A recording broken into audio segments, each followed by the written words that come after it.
என்ன இப்போ ஒரே 2 நாளா நமக்கு படுத்தா தூக்கம் வர மாட்டேங்குது. ஒரு மாரியா மைண்டெல்லாம் இருக்கு. அந்த பாபு நெனைக்கிற மாரியே இருக்கே! ஒரு மாரி அவரே மைண்டுக்குள்ள வந்துட்டு போறாரு. நாம்ப இருக்கிற என்ன சொல்றது? சுறுசுறுப்புக்கு அவரு ஒரு மாரி இதா இருக்காரே! என்ன வேலை செய்றாரு என்னன்னு வேற தெரியல. எனக்கு என்னமோ அவர் ஞாபகமாவே இருக்கே! இதுக்கு பேர் என்ன? ஒருவேள நான் அவர லவ் பண்றேனோ? என்னன்னு தெரியலையே! நாம்ப இப்படி அவர நெனச்சிட்டு இருக்கோம். அவரு என்ன பண்றாருன்னு தெரியல. கண்ணாலே நீ எனது கண்ணை நேற்றோடு காணவில்லை, என் கண்களை பறித்துக் கொண்டும் ஏன் இன்னும் பேசவில்லை. பெரிய பொண்ணு, பெரிய பொண்ணு, என்ன கூப்பிடுறேன் அப்படியே அமைதியா உட்காந்துருக்க? ஏய் பெரிய பொண்ணு, என்ன அம்மா ஏமா அப்படி கத்துற? ஆண்டி கூப்பிட்டு இருக்கேன், என்ன பித்து பிடிச்ச மாதிரி உட்காந்துருக்க? அதெல்லாம் ஒன்றும் இல்லைம்மா, நல்லாதான் உட்காந்துருக்கேன். சரி, என்ன இவ்வளோ நேரம் வீட்டில் இருக்க? எங்கேயும் பொறுக்கிறதுக்கு போகலையா? போவியா உன் ஃப்ரெண்டும் கூட சேர்ந்துக்கிட்டு? என்ன பொறுக்க போவனா? ஆமாம், நான் பொறுக்க போகிறேன். நீ வந்து குப்பை வர்றதுக்கு வா. ஆமாண்டி, இந்த வாயெல்லாம் உடனே நாய் தூக்கிட்டு போயிடும். யார? என்னையவா? எங்கள் அப்பா உன்னை கல்யாணம் பண்ணி கூட வச்சிருக்காரு பாரு. அவருக்கு தான் பெரிய விஷயம் உன்னை கல்யாணம் பண்ணி கூட வச்சிருக்காரு. பெரிய பொண்ணு வாங்கி கட்டிக்கவோ நல்லா. என்ன ஒரு மாதிரி உட்காந்துருக்குன்னு கேட்டால் என்ன ஓவரா பேசிட்டு இருக்க? அதெல்லாம் ஒன்றும் இல்லை, போ. நான் போகிறேன், வெளியே போகிறப்போ. டா பொறுக்க அப்புறம் கிளம்பிடுச்சு. அப்புறம் நான் போய் தரேன். வீட்டில் ஒரு வேலை பொழப்பு செய்யறதுல போ. அதுக்கு தான் எங்கள் அப்பா ஒன்று வச்சிருக்காரு. அப்புறம் நான் ஏன் வேலை செய்யணும்? நானும் வேலை செய்ய முடியாது, நீயே செய். ஆமாம், மதியானத்துக்கு என்ன சமைக்க போற? சிக்கனா மட்டனா? மாட்டு சாணி போட்டு குழம்பு வச்சு வைக்கிறேன், வந்து தின்னு. அது நீ தின்னுமா, உனக்கு தான் அது நல்லா இருக்கும். நான் போகிறேன் போ. நான் போய் வெளியே போய் கடையில் சாப்பிட்டுக்கிறேன். பார், ஏதாவது சொல்கிறமே கேட்குதா பாரு? இவ்வளோ பெருசு வளர்ந்து போய் நிற்கிது. இதெல்லாம் இன்னொருத்த வீட்டுக்கு போனால் உருப்பிடுமா? என்னை தான் கழுவி ஊற்றுவாளுங்க. எது சொன்னாலும் புரிஞ்சு தொலைய மாட்டேது. என்ன ஆமாம், அன்றைக்கி என்ன தப்பு பண்ணோம்? அந்த பொண்ணை கிண்டல் பண்ணாங்கன்னு தான் போய் கேட்க போகணும். அதுக்கு நம்மளை எப்படி அடிச்சுட்டானுங்களே. முதல்ல நம்ம சண்டை கற்றுக்கணும். ஆனால் அந்த பொண்ணு பரவாயில்ல, நல்லா சண்டை போட்டுச்சு. அந்த பொண்ணுக்கிட்டே சண்டை கற்றுக்கணும். அந்த பொண்ணு வரட்டும், இந்த வழியாக தானே வரும், வரட்டும். இதுக்காக தான் காலையில் எங்கேயோ உட்காந்துருக்கேன். என்ன அது பாபு மாதிரியே இருக்கே? பாபு தானா? இல்லை எல்லாரையும் பார்த்தா எனக்கு அப்படி தோணுதா? இல்லை என்ன, எனக்கு ஒன்றும் புரியலையே. கனவா நனவான்னு? சரி, பக்கத்தில் போய் பார்ப்போம் பாபுவான்னு. ஐயோ, கனவுலாம் இல்லை, நினைவு தான். பாபு தான் அது. ஐயோ அம்மா, பேய்! என்னங்க பாபு, என்னை பார்த்தா உங்களுக்கு பேய் மாதிரி தெரியுதா? ஐயோ அப்படின்னா ஒன்றும் இல்லைங்க. நான் உங்களுக்கோசரம் தான் வெயிட் பண்ணிட்டு இருந்தேன்.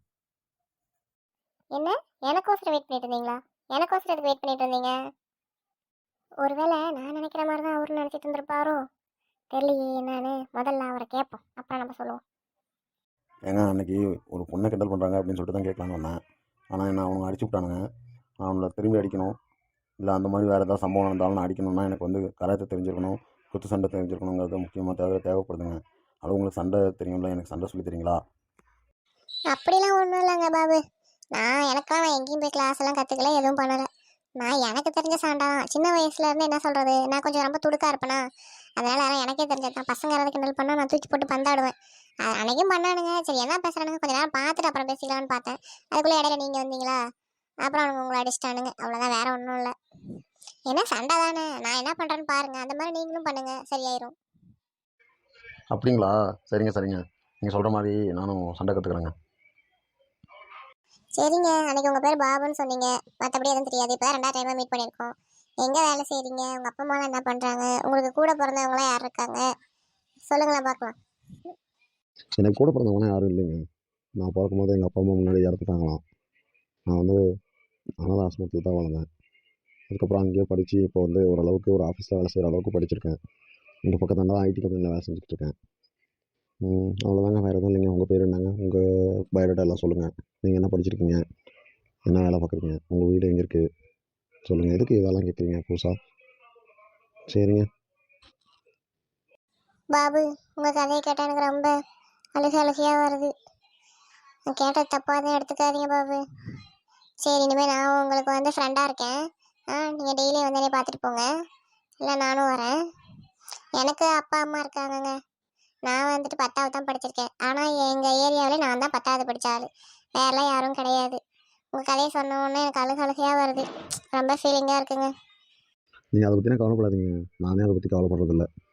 நீங்கள் ஃபீல் பண்ணாதீங்க, அழுவாதீங்க. இதெல்லாம் அழுகுறது நிப்பாட்டுங்க. நீங்கள் அழுதிங்கன்னா எனக்கு மனசு கஷ்டமாக இருக்குது. அழுவாதீங்க. எனக்கு உங்களை ரொம்ப பிடிக்குங்க. நீங்கள் எனக்காக நீங்கள் சண்டை போட்டிங்களே, அப்போயும் உங்களை எனக்கு ரொம்ப பிடிக்குங்க. சரி, அழுவாதீங்க. நான் டெய்லியும் வந்து உங்களை பார்க்குறேன். சரிங்களா? ஒரு நாளைக்கு உங்கள் வீட்டுக்கு வரேன்.